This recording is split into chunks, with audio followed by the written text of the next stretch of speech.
Good morning all. I am Dr. Swati Srikumar and I am honored to present Section 1 of the Reading Club as a part of Misch Contemporary Implant Dentistry in connection with the International Implant Summit 2026. Moving to Chapter 1, Rationale for Dental Implants. The impact of dental implants has surely affected the field of dentistry in the United States.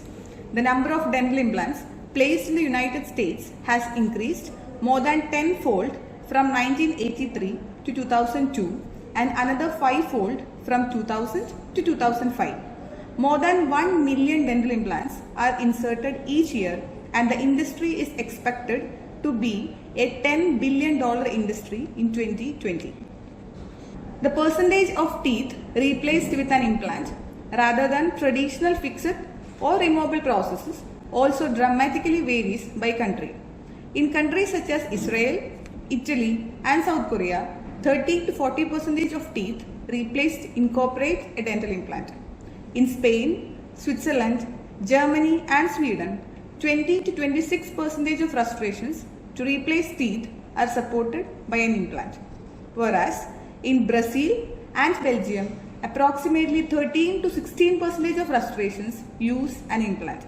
Surprisingly, the United States, Japan, France and Canada use implants in 10% or fewer of the teeth replaced. However, this number is increasing.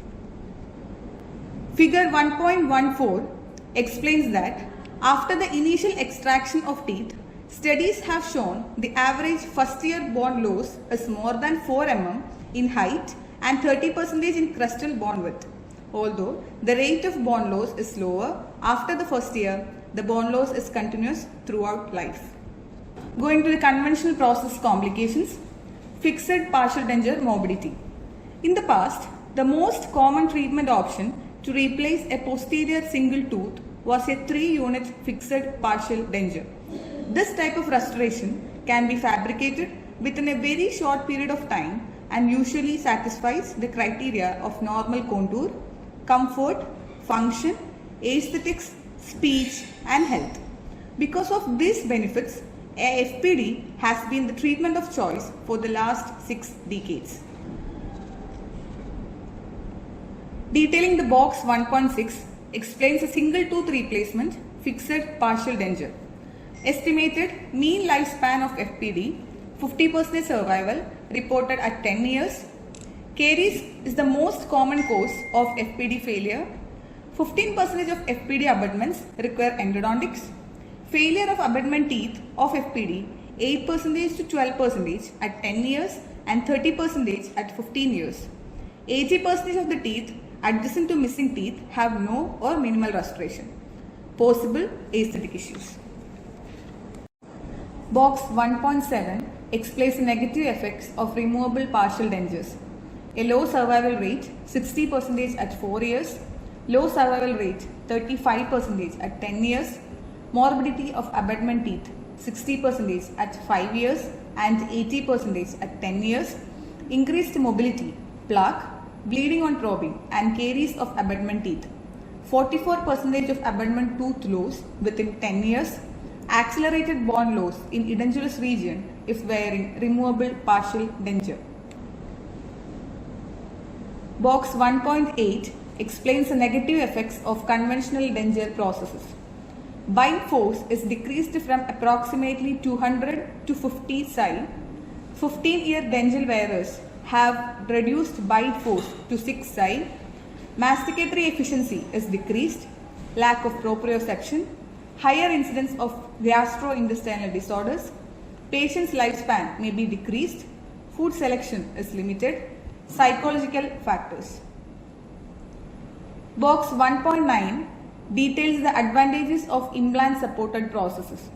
Includes maintain bone, restore and maintain occlusal vertical dimension, maintain facial aesthetics, improve aesthetics, improve phonetics, improve occlusion, improve or regain oral proprioception, increase process success, improve masticatory performance or maintain muscle of mastication and facial expression, reduce size of processes, provide fixed versus removable processes, improve stability and retention of removable processes, increase survival times of processes, no need to alter adjacent teeth, more permanent replacement, improve psychological health, overall health is improved. Moving to the future of implant dentistry. The future of oral implantology is very positive and is expected to continue as one of the fastest and largest growth areas in medicine. The compound annual growth rate for dental implants is expected to grow at an annual rate of 9.7% through 2020, which is supported by improvement in techniques, technology, and materials. Moving to the techniques. Advancements in surgical procedures have had a significant impact on the field of oral implantology. Understanding bone density and modifications in surgical techniques has allowed an increase in success rates in poorer bone qualities. Modifications of the bone using new techniques similar to osseodensification now can improve the quality of bone. With more biomechanically advantageous implant designs and the use of resonance frequency analysis, immediate implant placement and loading protocols have become more predictable. Resonance frequency analysis technology allows for the clinician to measure the bone to implant contact, which is more accurate and predictable than subjective techniques. The use of better bone substitutes has allowed for predictable bone regeneration procedures to restore the hard and soft tissue loss from extractions. The ability to use bone growth factors, example bone morphogenetic proteins, increases the predictability of these procedures. Moving to technology. Technological advances have had a significant effect on the field of implant dentistry. The use of computerized tomography, mainly cone beam computerized tomography, has changed the way clinicians plan and design implant cases. Faster, more efficient, low radiation scanning machines allow the clinician to virtually plan the implant case with remarkable accuracy. New computer-aided design or computer-aided manufacturing technology associated with CBCT scans allow clinicians to plan, design, and mill the entire case from provisionalization to the final processes in the office setting. The advent and accuracy of intraoral scanning technologies has risen to a level that has made conventional impression techniques almost obsolete. From a simple digital scan of the area of interest, the image data may be exported to a laboratory or fabrication and design of custom abutments, professional restorations, and final restorations.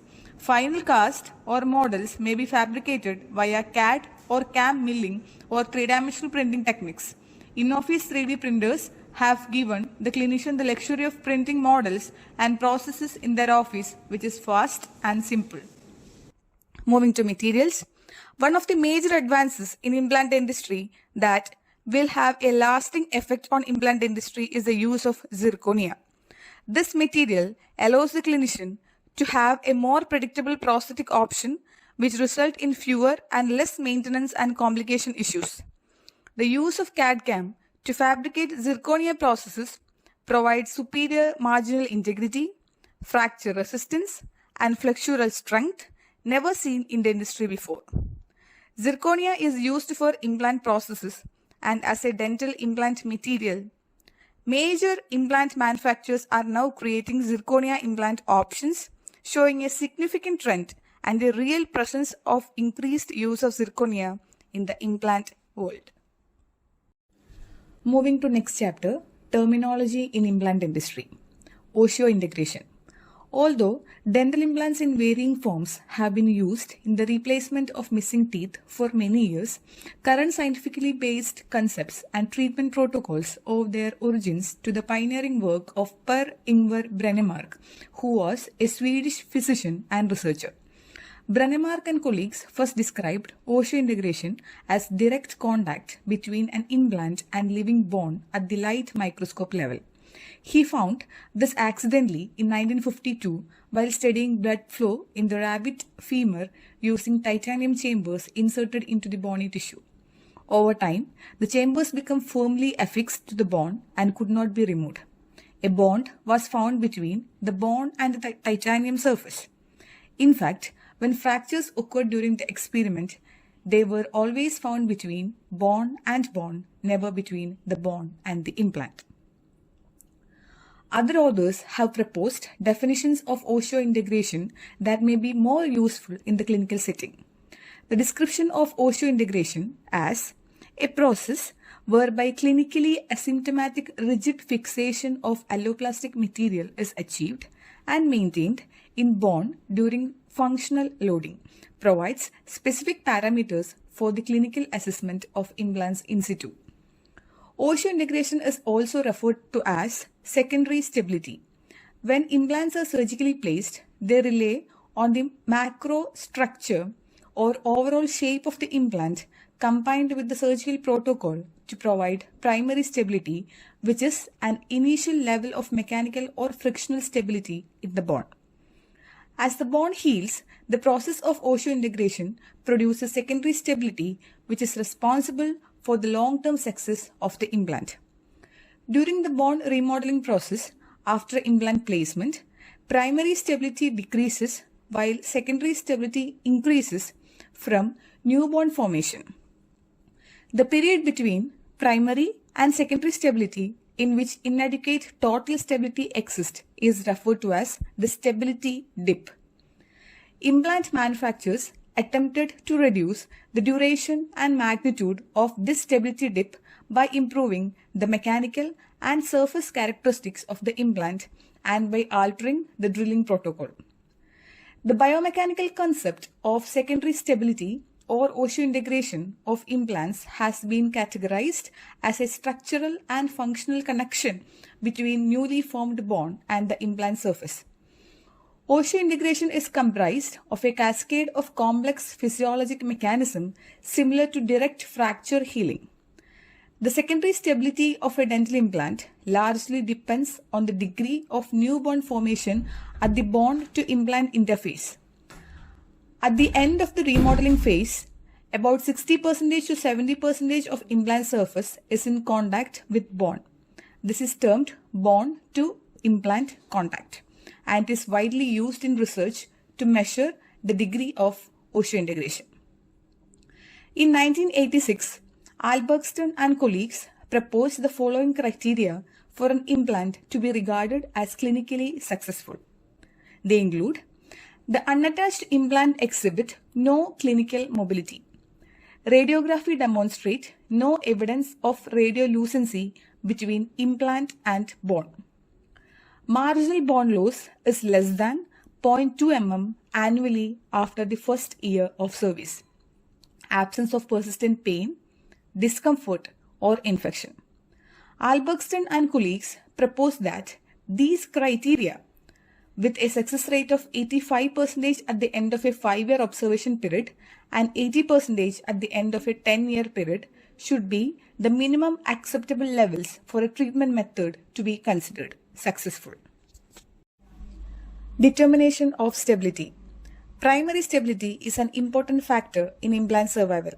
Without primary stability, the implant may experience micromotion during the healing process, which may compromise the osseointegration process. Two methods are commonly used to determine primary stability. Insertion torque is the rotational force recorded during the surgical insertion of a dental implant into the prepared site, and it is expressed in Newton centimeters. Although helpful in forming a clinical impression of initial stability, this measurement can be influenced by implant macrostructure and the comparative relationship between that design and the shape of the surgical osteotomy. In an effort to more accurately report the primary stability of an implant, a technique using resonance frequency analysis was introduced in the late 1990s. Resonance frequency analysis stability measurements essentially apply a bending load which mimics the clinical load and the direction and provides information about the stiffness of the implant bone junction. Other methods to determine implant stability have been proposed, such as percussion testing and reverse torque testing. The percussion test involves the tapping of a mirror handle or other instrument against the implant carrier and judging stability by the sound. Reverse torque testing is the application of a reverse or unscrewing torque to the implant at the time of abutment connection. The later two methods have not been shown to produce reliable result and are no longer commonly recommended. Moving to cylindrical implants. A cylinder or press fit implant is an endosseous design consisting of a straight cylinder that is pushed or taped into the surgical osteotomy. Cylindrical implants gained widespread popularity in the late 1980s to early 1990s because of their simple surgical placement protocol. The primary stability of these designs relies on a highly roughened surface texture to increase frictional resistance to dislodgement from the bone. Surfaces used for these implants included hydroxyapatite, titanium plasma spray, and small metal balls sintered to the surface of the implant. These implants are used infrequently today because the highly roughened surfaces are associated with increased risk of peri-implant complications and because of improvements in other implant design and surgical protocols. Screw-shaped implants. Screw-shaped implants in which the implant body exhibits screw threads throughout most or all its length have become the most commonly used implant design.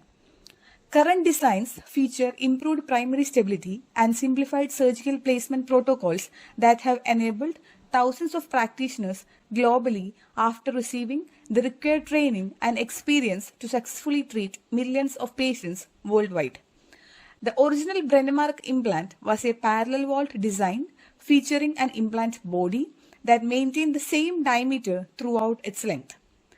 Current designs feature a tapered screw design in which the diameter of the implant body decreases towards the apex. One piece versus two piece. The two-piece implant design consists of an implant body which provides anchorage within the bone and a platform which provides a connection. This connection is used to join the implant to various instruments and components and finally to an abutment or processes. Small diameter implants. Small diameter implants, often called mini implants, are screw-shaped implants with diameters from 1.8 to 2.9 mm and length ranging from 10 to 18 mm. The primary indication for small diameter implants is for treating patients with thin residual ridges that do not allow the placement of standard implants of 3 mm and a greater and as a treatment alternative to lateral ridge augmentation. Moving to bone level versus tissue level implants.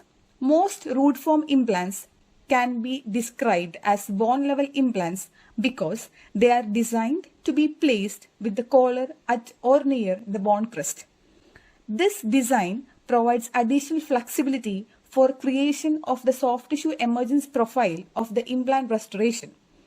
Implants that are designed for placement with the collar at or near the soft tissue margin are referred to as tissue level implants. Moving to implant threads. Dental implants on the market today come in several different thread configurations. They can be understood using screw design terminology from engineering. The crest is the outer surface of the thread and it joins the two sides of the thread. The diameter measured around the crest is the outer diameter of the implant. The root is the inner surface of the thread and it joins the two sides of the thread. The diameter measured around the root is the inner diameter of the implant. The helix angle describes the angulation between the wall of the thread and the perpendicular axis. The pitch is the distance between two adjacent threads. Greater pitch is considered to be more aggressive in cutting through bone. The lead is the axial distance that the implant is inserted with one complete turn. The original Brennemark parallel-sided threaded implant was designed for placement into an osteotomy in which negative threads had been created during the surgical protocol using a screw tap instrument as a thread former. Later, self-taping implants were introduced primarily for use in bone of lower density to improve the primary stability of the implant. Moving to micro threads. Micro threads are a series of threads of small pitch placed in the crustal or collar portion of the implant. Micro threads help spread forces from the collar of the implant and can assist with the maintenance of crustal bone height. Moving to implant platforms and connections. Connection type. Implant connections are defined by the geometry of the connecting elements. The Brennemark implant design features an external hex on the implant which mates with an internal hex on the abutment. In contrast, internal connection implants feature a chamber within the implant body to which an external projection of the abutment can engage. Commonly used internal connections include hexagon, octagon, and trichannel, and many of these include a conical interface as part of their internal geometry. Platform switched versus platform matching. Traditional implant designs such as Brennemark external hex maintain the same diameter from the implant collar to the portion of the abutment that connects to the implant in a design known as a butt joint or platform matched. With the advent of the internal conical connection, it became possible to create a stable implant abutment connection while reducing the diameter of the abutment. The situation in which the abutment is narrower than the implant at the connection is termed as platform switching.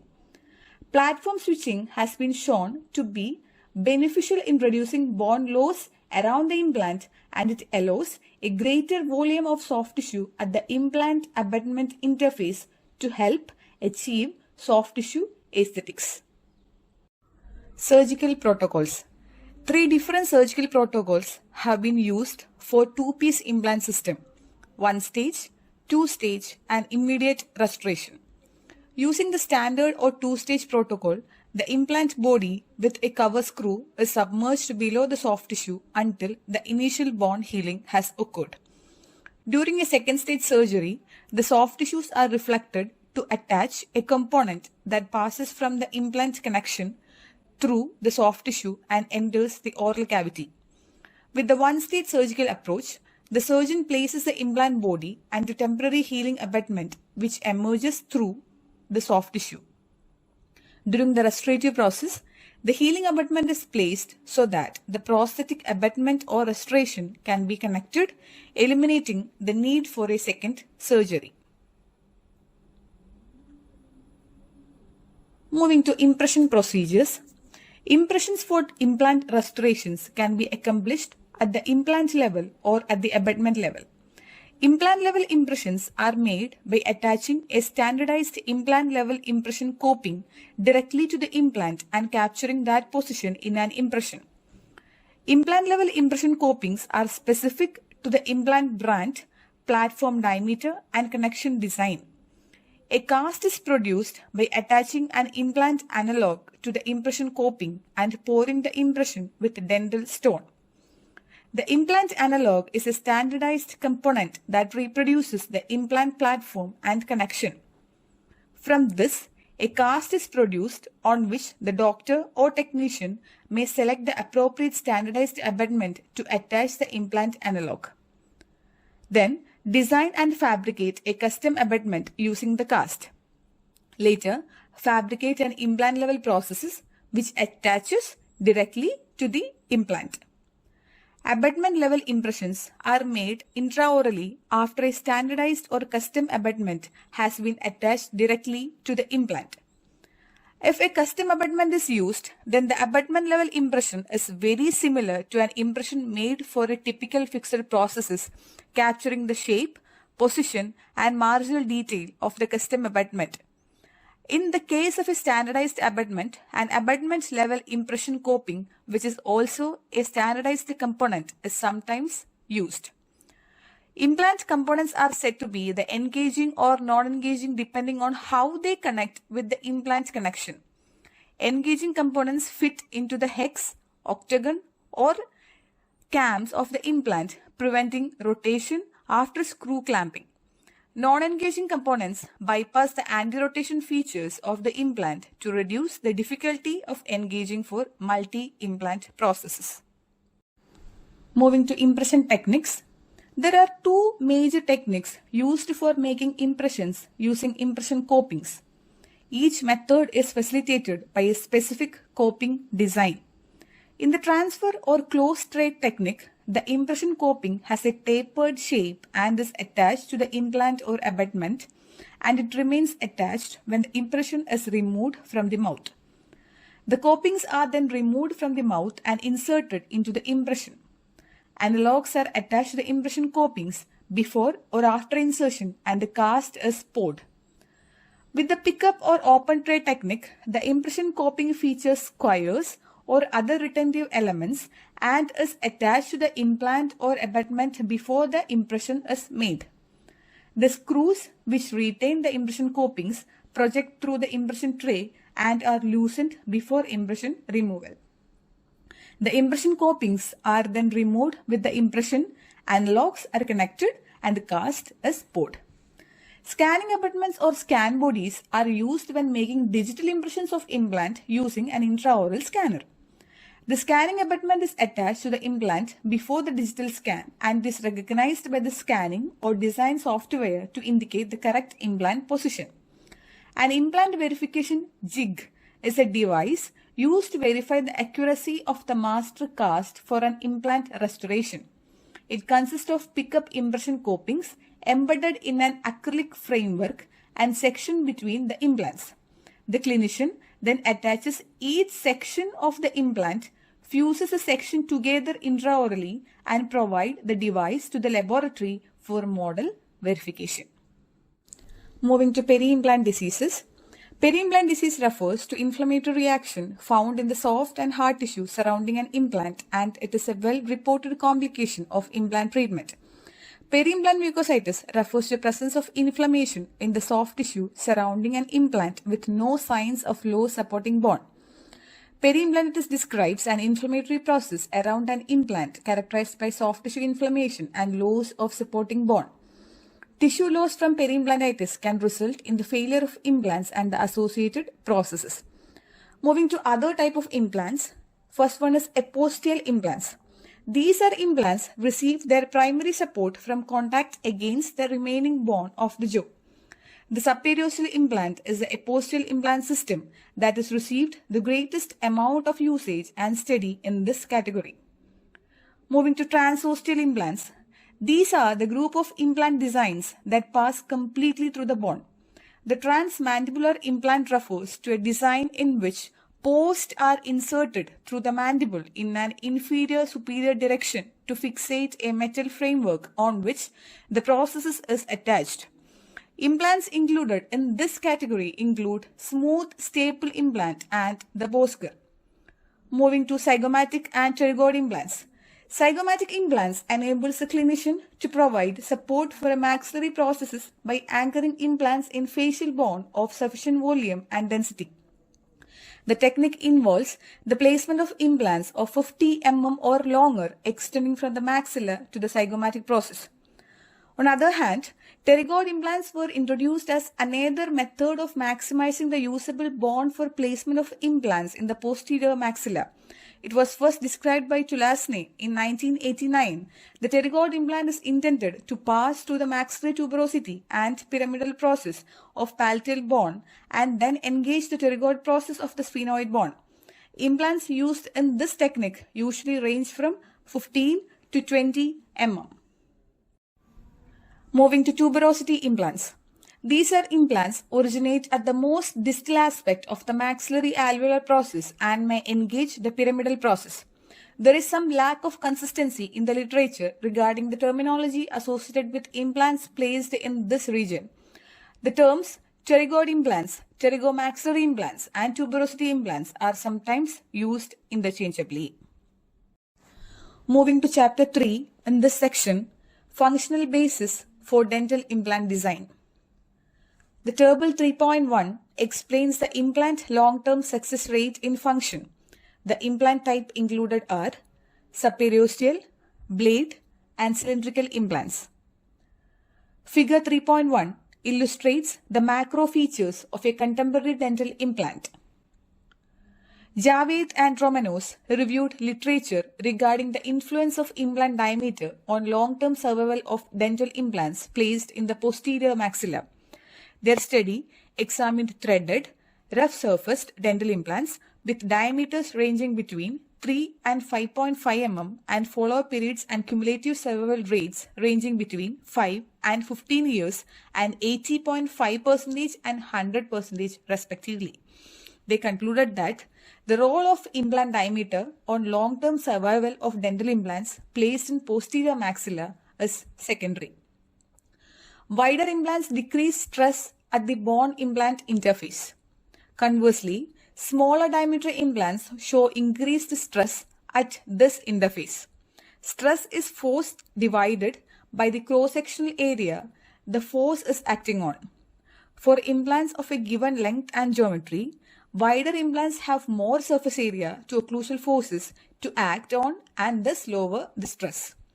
This is most pronounced with implants smaller than 4 mm in diameter. Smaller diameter implants with shorter implants lengths have significantly less surface area to distribute forces to the supporting bone. This unfavorable combination should be avoided to the extent possible, particularly in the posterior region where bite forces are found to be greater.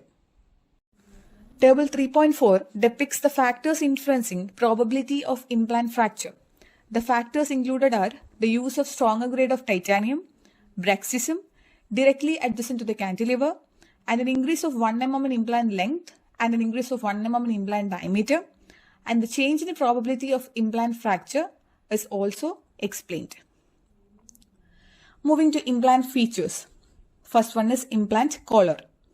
The implant collar serves as the transition area between the processes and the body of the implant. Its design dictates the placement of the prosthetic interface relative to the bone and gingival tissue surrounding the implant site, as well as stress distribution into the surrounding cortical bone. These characteristics makes the implant collar a critical implant feature with important implications for the long-term success of the implant restoration. Implant collars designed for a supragingival prosthetic connection are characterized by an extended region above the implant threads that protrudes above the gingival tissue. The surface of the collar is typically smoother than the threaded region of the implant body, and the diameter of the collar region is larger than the body of the implant below it. Because the collar is designed to position the prosthetic platform above the tissue height, there is little to no need for healing abutments and tissue forming components. Collars for bone level implants have subgingival design considerations. Because of the curvature of the osseous crust, the crustal bone interface for bone level implants can vary at the time of placement. Unless the implant placement is significantly subcrustal, some portion of the implant collar will be supracrustal and in contact with the subgingival tissue immediately after surgical placement. Moving to implant prosthetic connection. The external prosthetic connection was the first prosthetic connection in wide use on screw-type implants. The Brennemark external hex implant with its 0.7 mm tall external hex was designed to connect to a fixture mount for placement of the implant and then connect to a transmucosal element of a restoration for an edentulous arch. The external hex connection worked well for this treatment modality. However, it was not ideal when used for single crown and partially edentulous restoration because the abutment screw was subjected to more lateral loading than in splinter restorations, and increasing the height of the external hex to provide more resistance to lateral loads interfered with angled abutments. Internal prosthetic connection implants were developed to overcome some of the complications arising from the use of external hex implants in partially edentulous cases. The desire for a stronger, more stable implant connection led to the development of the internal connection implants in wide use today. Another internal prosthetic connection that is widely used is the conical implant connection. The conical connection is deeper within the implant body and the angle of the abutment interface is smaller. The conical connection interface area improves abutment stability, its fit and seal performance. Quaresma et al. Conducted a finite element analysis of an internal hexed connection implant and a conical connection implant. They found that the conical connection implant connected to a solid internal conical abutment put lower stresses on the alveolar bone and processes and greater stresses on the abutment related to the internal hexed connection implant. Hansen used finite element analysis to study the distribution of stresses in supporting bone for conical connection implants placed at the level of the marginal bone. He found that the peak bone stresses resulted from an axial load arose farther down in the bone with the conical implant abutment interface at the level of the marginal bone. Conical prosthetic connections provide a stable abutment connection, lower peak bone stresses when placed at the level of marginal bone, and a high resistance to axial loads.